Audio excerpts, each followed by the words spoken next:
Budget 2025. It's like Christmas for all the politics and news nerds out there. And this year was a doozy. There was drama, there was intrigue, there was a $78 billion deficit. All the talking heads have had their say, and now it's our turn. We want to know, which narrative came out on top? Was it the defection drama or the deficit anxiety? We're going to find out all that and more. Welcome to the Spin Nation podcast. All right, Emmanuel, here we are, episode 24. It's budget time. This one was a little more dramatic than usual. But before we really get into the data, let's talk about what is the goal of this budget. Why does this matter so much? And I'm not just talking about this money's going to go here, this money's going to go there, but there's a bigger effort underway to use the budget to set the stage for what this government is going to do. That's right. A lot of the purpose of the budget is to set that narrative. And that's something a lot of Canadians have been seeking. The budget is typically planned to be released a little bit after the start of the fiscal year in April or May of the year. But because of the election being so close to that, and the Liberals didn't really want to set a budget out this year, but the Conservatives pushed and made it something that we needed to have this year. One thing that we're struggling with from the Carney Liberal government is to understand what the priorities are and what is the greater narrative that we have. It's not just about fighting Trump, it's also about building Canada. And the budget is the right document, the right occasion to set the stage for that. Now, this is really communications on steroids because all of the stakeholders are trying to get a bite of the action and they want to have their say if they think if the government has set the right priorities, if it has assigned the right dollar figures to support those priorities, whether they think the plan will work or not work. And if you're interested in communications and narratives, if you haven't already, please give us a follow. Whether you're listening on YouTube, you're following on a podcast app, we'd love your support. So we're going to break down 3 different kinds of data for this particular budget. We're going to look at the whole budget conversation, and then we're going to look at it from the perspective of each of the major party leaders, not the NDP. We're really looking at the Conservatives, and we're going to look at the Liberals. Because my question coming out of this is, who won? Who won the narrative battle of the budget? Because that's really what matters in that first week after it gets tabled. If we go back a month or two, a lot of the pundits thought the budget was pretty much a shoo-in for Carney, mostly because the opposition is not in great shape right now, right? We've got the NDP who's looking for a new leader and the PCs who are facing a leadership review in January.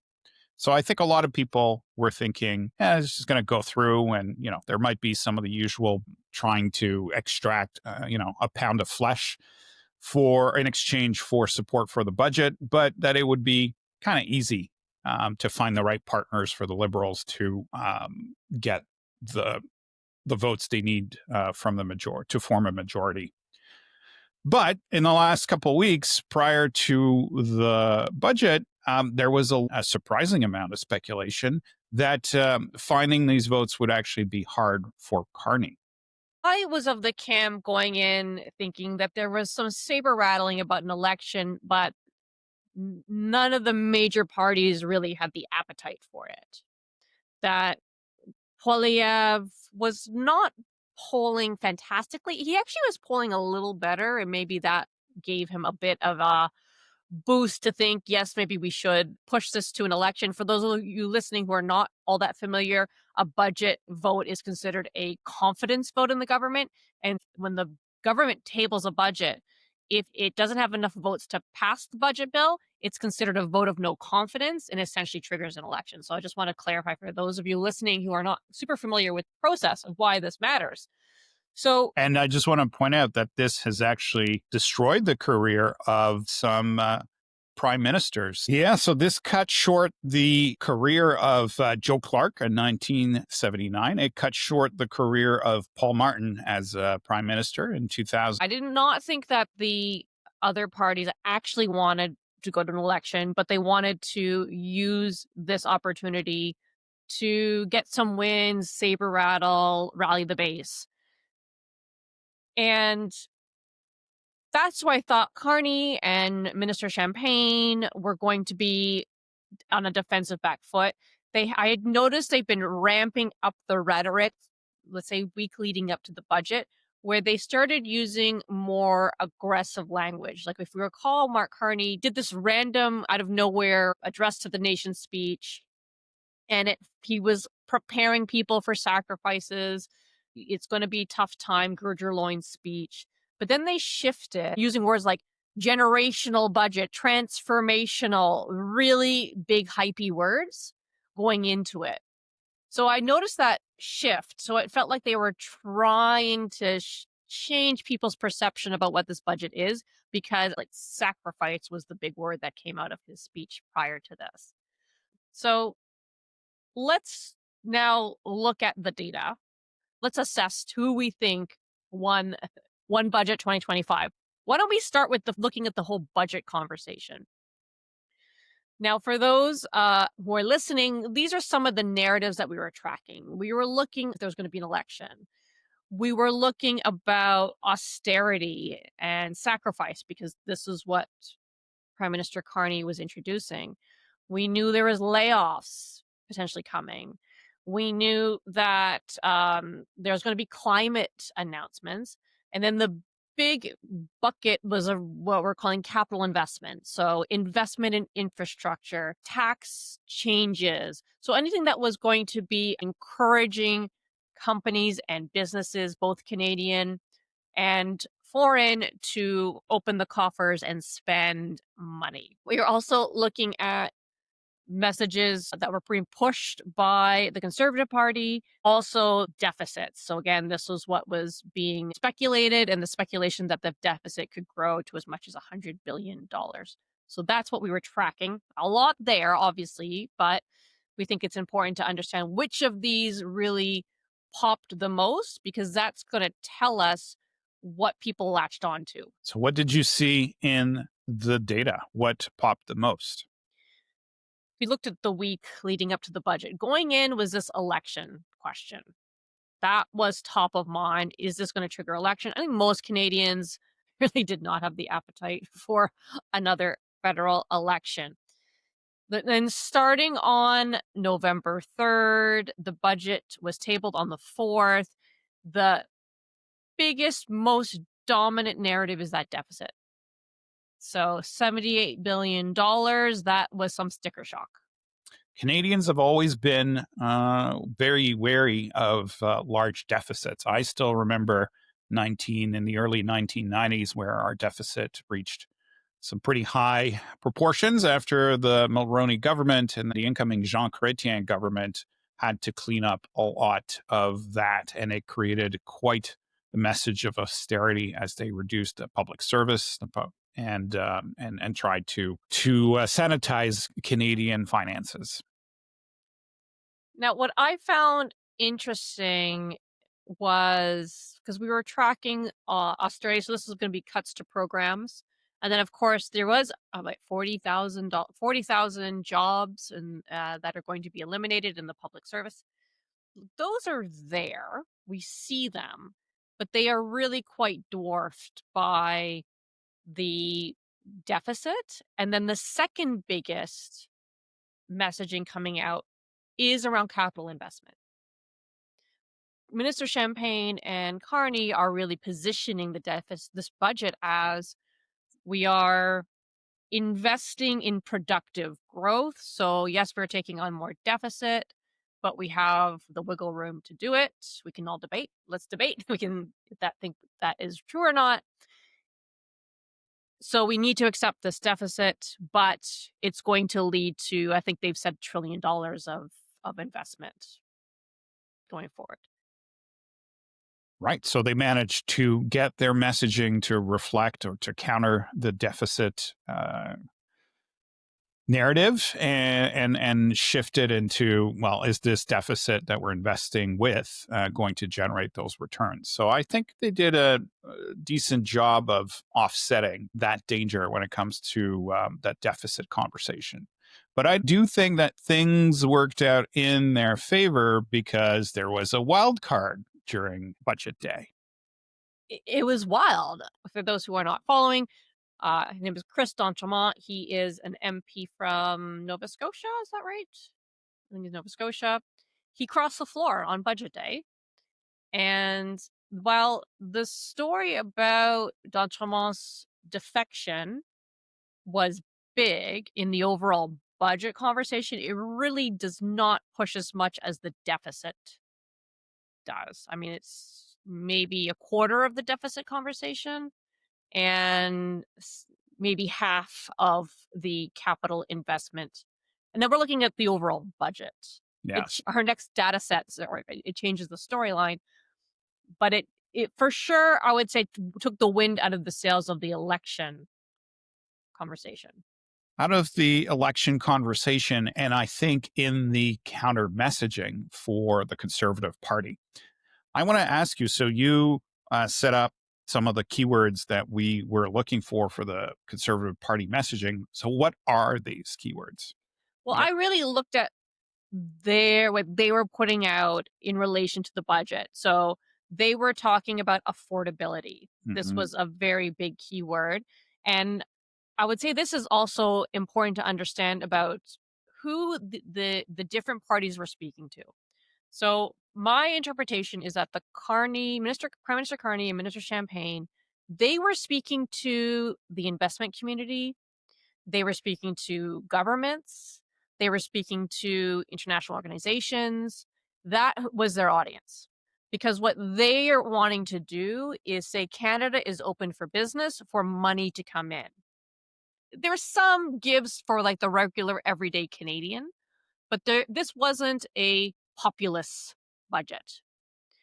Whereas Poilievre, he was speaking to regular Canadians. He was talking about affordability. That was his main message. That's who he was speaking to, and those were the keywords we were tracking for him. But they don't really pop too much at all relative to all the other. It's one of the smallest narratives that we were tracking here. Right. So the story from a conservative perspective got shifted from what they were trying to say as a response to the budget to this uh, great loss and an incredibly badly timed loss of d'Entremont on budget day. So they lost their ability to speak to the budget because now they were on the defensive, talking about their party and obviously some unrest from members of the Conservative Party. Not only d'Entremont, but it started a whole conversation about who else might follow suit. And actually, a few days later, we saw a resignation from Edmonton, another Conservative from Edmonton. Yes, that was Conservative MP Matt General. But no, Matt has said, "Oh, it's not that I have anything against the party or the leader. He's not crossing the floor. He's just quitting." So we were talking about the budget topic. Now we're talking about Poilievre himself. And leading into the budget, so starting on October 30th, the narrative that was most associated with Monsieur Poilievre was around an election, which is in his favor. This is a way for him and his party to test the waters. Would Canadians welcome this idea, or would they actually punish the leader who caused an election? But beyond him talking about affordability, election narrative was really the number one messaging with Poilievre. Until, as you just said, Christian Tremont crossed the floor, and that really overtook everything that Mr. Poilievre was talking about. He really didn't even get a chance to challenge the government the way that he should as his opposition leader, because he was dealing, as you said, with the aftermath of what does it mean that he had one of his MPs literally cross the floor on budget day to him as a leader. I did look specifically as well, and one of the top behavior terms for Mr. Poilievre that came up at this time period was poor leader. This was the top terminology being associated with him. So all again, it doesn't look good and really undermine his ability to get his own message out around how this budget does not help affordability for regular Canadians. Right. So it sounds like the tables have turned, whereas a week or two ago, Poilievre was in a position of strength, threatening an election, using that to leverage some concessions from the budget at the very least, if not a good standing with his voters. And suddenly things have turned upside down, losing a member to the Liberals, losing another member to quitting, and I believe also making some parliamentary process errors as well on the confidence vote that followed immediately the tabling of the budget. Yes, bad week for Poilievre on many different layers. Yeah, and so on the YouTube, the shows that I watch, there's actually a reversal of the story, whereas they're saying Poilievre might now try to force an election, not because he feels he has tactical superiority over the Liberals, but rather because he's so much on the defensive that he needs to score a win ahead of his leadership review that's coming up in a couple months. So let's get our last data set up here. This is Prime Minister Carney, and with the same narratives.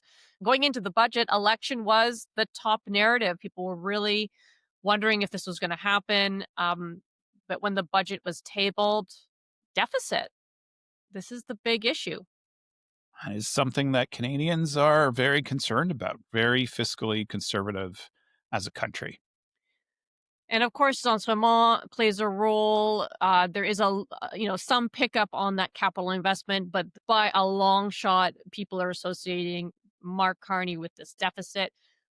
That is not a great place. Do you think that he is going to be able to message his way out of this? I think he's doing a good job in terms of messaging. We are well positioned as a country, where if we look at the G7 in terms of our debt to GDP ratio, it's actually 2.5%, so higher than it should be, but actually one of the lowest of the G7. Just to give you an example, the United States is going to be in the 6 to 7%, which is incredibly high and unsustainable. To me, this reinforces the fact that he is communicating to a very specific audience of institutional investors, like the sovereign wealth funds and banks. He's communicating to other governments. He's communicating to the business community here in Canada. He's not really communicating to directly to Canadians. Right. Those that actually know these numbers and understand. Exactly. So to me, this is a risk to him that has to be managed. So yes, he does very well explaining, well, we have runway, as you said, and that's fine. But I think he needs to also reflect on the fact that regular Canadians, as we discussed, are fiscally conservative, but also to consider the fact that because there is so much influence of what's being discussed in the United States. So you mentioned how relative to the United States, their deficit is much higher.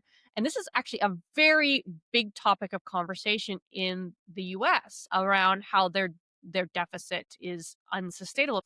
So we also have to remember most Canadians, when you ask them their top news names and personas, they're mentioning Americans 8 out of 10 times, right? So they are very much listening to what's happening in the US. So if they hear how terrible things are in the States, and then they are going to associate that word deficit with Carney, even though it's all 100% accurate that it's not the same, for those who are not immersed in economics and macroeconomics and GDP and the fact that we can use this leverage, they're regular Canadians who are just doing their day to day and are just trying to buy groceries and pay rent.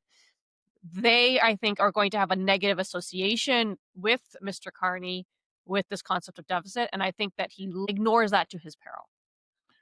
I think that's a fair point. It's interesting because in the US, this cost of living conversation has actually flipped. It used to be a Republican talking point, but now the Republicans have been in power for 10 or 11 months. And it was the cost of living was leveraged by the Democrats in all these elections that were occurring on November 4th to step back from the culture war into pocketbook issues.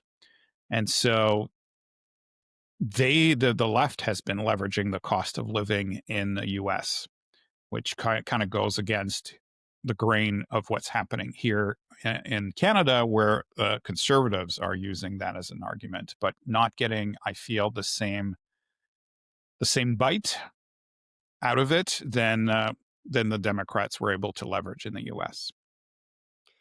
Okay, so it was not a boring week in Canadian politics, which is a bit of a nice change. So let's do our wrap up with our so what. Do you want to kick us off? Who won? Who won? I think Carney won this round. Whether this floor crossing, which really affected the conversation, it essentially pulled the rug from under the conservatives. So I feel the conservatives did not really have the chance to get their key messaging in to counter the liberal messaging. So whether or not this was planned or just very timely, I would say the so what is, to your point, the Carney government needs to be careful. They got lucky this week. This luck might not work out in their favor for the long term. My so what of this is that Mark Carney, I think, does an excellent job communicating to the audience he knows, he's comfortable with. The business class. The business, global finance world. I still think that they have a lot of work to do talking to regular Canadians and understanding what regular Canadians want to hear from the Prime Minister. That's not to say that his budget strategy is wrong and that you need to get the international finance community to buy into this narrative so the money flows in, and then the impact will be positive on regular Canadians. But I think that if he is too slow to make that connection for people and not in his very highfalutin messaging language, I think that they need to become a bit more innovative and a bit more proactive and progressive in the way that they are telling their story. And maybe they need to take some tips from new mayor of New York, Mamdani, about how they communicate. I think to date, it's been a bit too high level finance economics. Now it's time to take it to the people. I agree. It's hard to consume this content if you're not day-to-day political listener. Yeah. All right. So if you have not already, if you enjoy this content, you like this data, please give us a listen, a follow, a share. Have you shared this with someone? That would be amazing. As always, Emmanuel, thanks so much. It's good to have you back home. We've been away all week. The girls and I are very thrilled to have you back in the house. And I'm glad to be back with you. All right, everyone. Thanks for joining us. Until next time. Until next time.